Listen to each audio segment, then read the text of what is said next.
Now be recorded. So as I always start with a quote, right? A journey of 1,000 miles begins with a single step. So don't worry about the end result. It's where you start, right, and when you start. So that really matters. So nothing is too late, and the decisions that you guys have taken to learn AWS for various reasons, I think you have made a right choice. And this is one of the hottest growing technology in the industry, and where you will have work on this particular cloud computing for about another 6 to 8 years without any doubt. And you will get a lot of job opportunities, and there are a lot of ways for you to grow within the organization laterally, vertically, and go outside the organization as well, and excel in the cloud computing area. So I really appreciate your time and effort you have taken to kind of attend these classes, and I want you guys to kind of make use of full 100% of this class. So you kind of you're investing a lot of time and money. So I want you to kind of make use of that, and so that when you are done with this course, you are confident to crack either your Amazon certification exam or the interview, or if you're already working in Amazon, you should have more kind of hold on what the concepts are. Okay, so with that said, let's get started. So anything that we learn, any new technology we learn, we should know why we are learning that, right? So there may be multiple reasons. So all of us fall under one of these buckets there. So the first and foremost thing is gain better pay. Maybe we are trying to switch technology because our salary is not up to the par with the market. So we wanted to grow technically, and so the ultimate thing for us is to make sure that we get some more package and compensation, right? That's what basically at the end of the day, as a developer, even though our work is satisfying, of course we need to take some money to the home, right? So that is where we all work towards to. So you will for a gaining better pay. Then cloud computing is the future. As I told you, there are few technologies which are going to excel in future, and all other legacy technologies will be gone. So out of those technologies, cloud computing, when I say cloud computing, I'm just talking about from 10,000 foot above. Okay, so cloud computing is one, and then data science is another, and then machine learning and artificial intelligence is another, and then RPA, robotic process automation, right? And when we talk about DevOps and other things, everything comes under the cloud computing umbrella. So these are 4 or 5 technologies which is going to prevail or going to rule the industry for the next at least 6 to 8 years for sure, right? And how will you excel in these areas? You know one of these technologies, then you will be able to sustain in this industry. Otherwise, what will happen? You will be left, and you will be still working on the old legacy languages or applications, and then you will not move up in the ladder.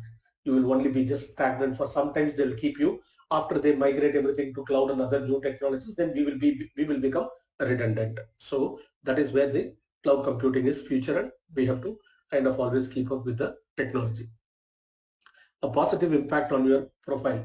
If you are trying to apply for some job, then if you are having an AWS experience along with certification, the chances are high for your resume to be picked up by the recruiter or the company interview panel, right? So they, whenever they get any profile for profile, they just check if they want it for AWS. They will check whether you have working knowledge and also certification from AWS. If you have the certification, your resume will be standing apart from others, right? So that is the, you will have a positive impact on your profile.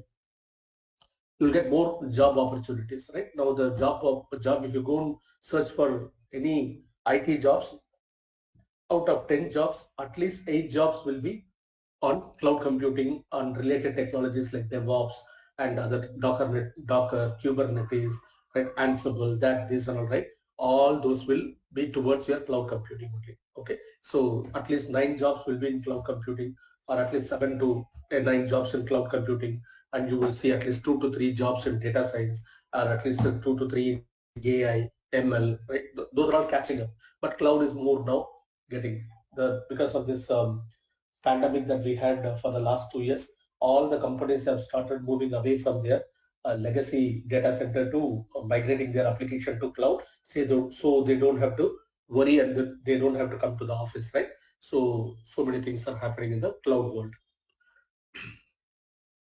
So what is the benefit for the employer, right? So the employee benefit is like we get more work, or we get a better salary and all those things. What is a benefit for the employer, right? For the employer, from the organization standpoint, they will be able to match the business needs or the latest trends technology. They will be able to match that, and they will have appropriate skilled person to complete their job, and they will get more projects, more latest projects, and they will get rid of all the old maintenance work and all those things, right? So that is what is for benefit for your employer as an organization. And for the freelancers, right? If you are a freelancer, you will be like kind of a go-to guy. So you just go work for 40 hours, get some money and come out. That's it. You don't have to go and have a full-time job there, right? So people are like that who does only the freelancing work. So for them also it is benefit because they are into new technologies, and small and big size companies are moving towards cloud. And now since the resource pool is having a shortage in these technologies, people are looking out for freelancers who can complete the work in 2 months, 3 months, and then kind of just have one or two guys to maintain that, right?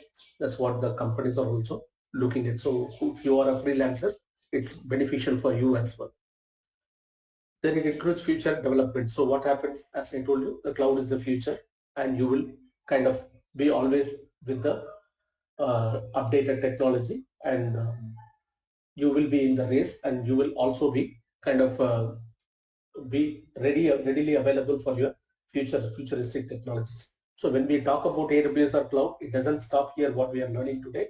Okay, you have to keep upskilling or updating yourself in that particular technology, whatever that you are learning new. Otherwise, you will not be kind of what to say, fit to be in our current market, right? So then, and also the companies and organization needs guidance, expert guidance, right? Now, since these technologies are new, they need somebody who is expert in this area. So once we learn this, we can also be a consultant for those companies, small companies, big companies. If you are a freelancer consultant, you can do that also.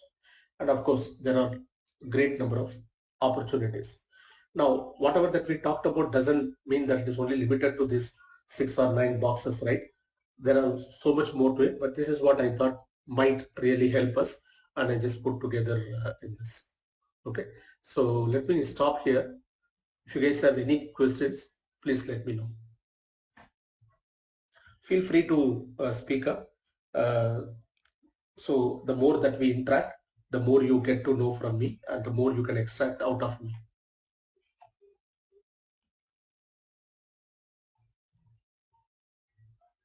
So any other points that you guys think about, which you think that we might need to add apart from this 8 stuff?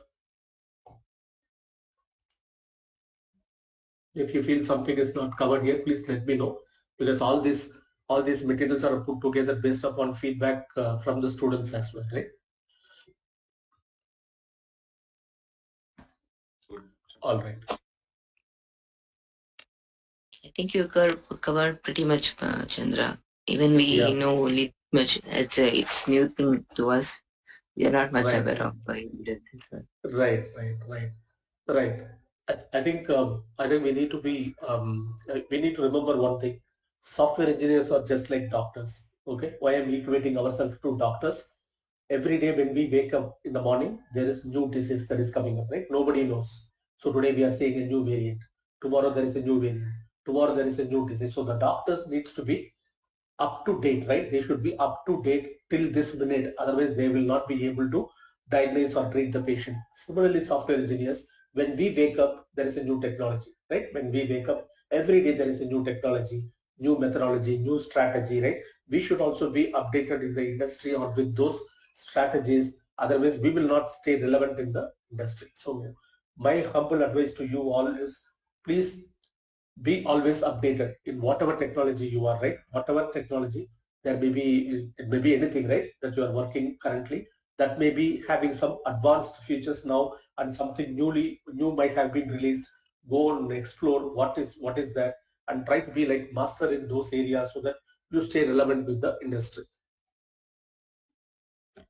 Right. So what are all the different jobs that we can get, right? So everybody has this question, right? Okay, Chandra, all you said is fine now, cloud is good, that is good, this is good. Okay, I got my certification. What are the different types of jobs that I can apply for if I have a cloud, right? So some of the things that I have listed here, because this I came across by the way that I kind of go and interview for different positions in my company. So these are all some of the titles or roles or designations that you might end up in one of these. So operational support engineer, you are already in the production support for a legacy systems like on-prem servers, and when they're migrated to cloud, and if you have an AWS certification, you can be part of a operational support engineer. Then cloud software engineer might be one of the jobs you might be end up. System integrator will also be there. But see, when we talk about cloud, right, cloud doesn't stop with only cloud. It always go hand in hand with cloud and DevOps, right? AWS and DevOps. I think even the course that you might have joined might be AWS and DevOps, I believe. That should be the course put together for you. But this is how like, you have to think about when we say cloud. Just learning cloud alone will not uh, help so much, right? So we have to have DevOps also. Now the current trend in the industry is they don't want to have four people doing four jobs. They want one guy to do four jobs, right? Four work, right? So that is what their company is turning towards. So everybody should be multi-skilled. Everybody should be multi-skilled. You cannot simply say I know Java and sit, right? You will have Java project, but you will not grow. That is a big problem, right? You will be stagnant. All your friends who are updating themselves, they will be moving ahead, and we will be still left out, right? We don't want to have that. So that is why I say always please be updated. So the system integrator is somewhere we see these roles also where they need cloud and they will be kind of a release manager or integrating all your systems. And then cloud developer, very important role, right? Cloud developer.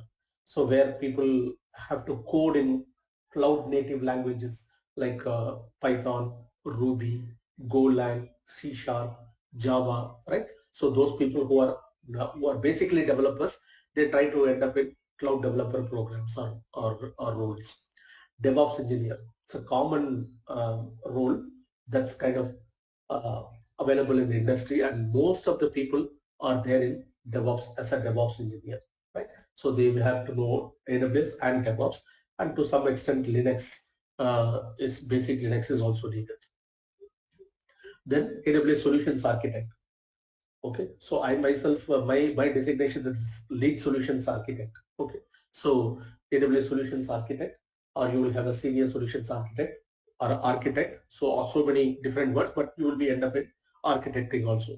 It again depends upon your experience, number of years of experience, and what level of certification and what level of understanding you have over this AWS is where you will end up in this. AWS SysOps administrators, just like operational support engineer, SysOps administrators like system administrators, right? So they will be responsible for systems and operations both in AWS. Okay. There are more to this. This is something I found like these are all common roles and designations that actually we end up when we try to apply for this AWS jobs. Okay. Okay, fine. Now we know like why we learn, why we have to learn this, where I will go and end up, what am I going to learn in this course, right? So that also we need to know. So these are all the topics. This may be new to you. All these jargons, don't worry. I will guide you. I'll take you step by step through this. Okay, so don't worry. You will never feel that is a something that you are not understanding. I'll try to make sure that you understand each and everything. But for now, since we have to let you know what you are going to learn upfront, at least you know these terms, and when you talk to your friends who are in cloud, you can say, hey, S3, right? They'll be a little bit surprised, right? And they will also include you in the discussions, right? So many things can happen. So we will start up with the AWS cloud fundamentals. So that's very important. We need to know what is cloud, why we need to move to cloud, why companies are pushing everyone to move to the cloud, right? And we will see on what are all the different strategies being followed in the cloud, and what is the strategy currently that is already was already available, and what is available now, or what is going to be available, right? So we will break down so many things and see that in our cloud fundamentals. Then we will talk about regions and availability zones, which is specific to AWS, and we will see what are the different regions, how AWS is being covered in the global infrastructure. Right? We will talk about all those things. Then, very important, the course that at least that I train students is 100% hands-on. Okay, I want each and everyone to actually work. Okay, so more than theory, I can boast myself always it is 100% hands-on. So for that hands-on to work on the hands-on, we need to have a free tier account creation. We will do a free tier account creation with AWS where you will get 750 hours of free or 1 year, whichever comes first, right? And you will have to spend only 2 rupees, Indian rupees 2, and that will be refunded in 10 days back to you. That is just to verify that you are a legitimate user, right? So we will help you to create free tier account and we will start working there. And I will also give you tips and tricks so that you don't get charged and we are staying within the free tier as much as possible. Wherever there's going to be more charge, I will demonstrate. If you still need, you can go and do that yourself and pay the amount, or you can just watch my videos. That will also be fine. It's up to you. Then we will be talking about as soon as the account is created, right? Next thing we need to see how to manage that account, right? How to create users, how to give access to others. That is where we have basic identity and access management. These are all services that we are talking about in AWS. So basic identity and access management we call IAM. So we will talk about that immediately because just creating the account is not sufficient. We need to have a user who can log in, do stuff, right? And we have to give permission to the user and all those things. Next, very important, we will be talking about Elastic Compute Cloud, which is called EC2 in short. And this is a service which is helping you to create virtual machines. So you want a virtual machine, Windows, Linux, Mac OS. This is the service that we will do. It's not only just creating the virtual machine. There are a lot of features to it. We will talk about it like in detail. Okay. Then we have simple storage service, which is actually used as a object storage. You can store unlimited storage you get, but to pay based upon the size that you store in this particular storage. For us, at least the free tier, the 3 GB, 30 GB is 30 GB is free. 30 GB is free, and we will not be using that 30 GB or not. Even I haven't completely used 30 GB so far. So for our learning, it will be just maybe 1 or 2 GBs maximum. We will not do that. And when we are trying to upload some documents, we are only going to upload some test documents, which will be in KBs. So you need not worry. But there are a lot of features in this S3 which we need to we'll go through. Very important. This is a networking component called virtual private cloud. Within our public AWS space, we will get a private um, space, right? And we will see how to configure those networking. And you will be very surprised to know after learning this topic that you know something in networking. You now, before I started also, I was just zero in networking, and I know at least some basics of what that networking is happening, right? So you have an opportunity to learn that in this topic as well. And we will be covering the network portion only related to this particular topic, not outside the whole networking. So, right? That we will not go through. Next, very important, we will be talking about the RDS. RDS is nothing but your database services. So what are the different types of databases we have, how to spin up, how to use this service, how to configure, how to connect, and all those things that we will see that. Next we have is a DNS service, Route 53. So this particular service is basically a DNS service. So it's called a domain name server. So we will see how a domain name is created, and you don't have to create it. I already have created and paid around like $14, and I have got that domain name for that. So I'll show you how to create, how to use that, and how we can kind of configure that. So for example, when you say when you type www.example.com, right, then how it will redirect to your application, all those things that we will see, how to create some records, hosted zones. There are a lot of different terms that we will see that. Again, by the way, all these things that we are talking about is completely hands-on. Okay, each and every topic we will have some PPT. We will go through some basic important points like theoretical, and then we will see the practical stuff for each and everything. And then we have something called content delivery network. Content delivery network is actually a generic term. It's not coined by AWS, but they use a service called CloudFront, which uses this content delivery network. So just to give you an example, I hope you guys know about Netflix, right? Netflix or our YouTube, right? So what Netflix actually does, it streams your content, right? It is streaming your media. So the streaming is happening through the CDN technology, that is content delivery network technology. So CloudFront is the service which will be used to stream the content to the closest to the user, and we will see how that works and everything we will do hands-on. Now here I have again given you identity and access management. Here I have given you basic identity and access management. The reason for that is in the first, initially we will just see only the basic stuff for this IAM. Here we will be talking deep dive into IAM. Okay, IAM has a lot of things other than just creating users and giving permission. There are a lot of other things. So we will talk about more detail in IAM in that second part of the class. Then we have a CloudWatch, CloudTrail, and Cloud Config services, which are used for monitoring, governance, and other configuration related things. So we will talk about these services. These services are very, very important.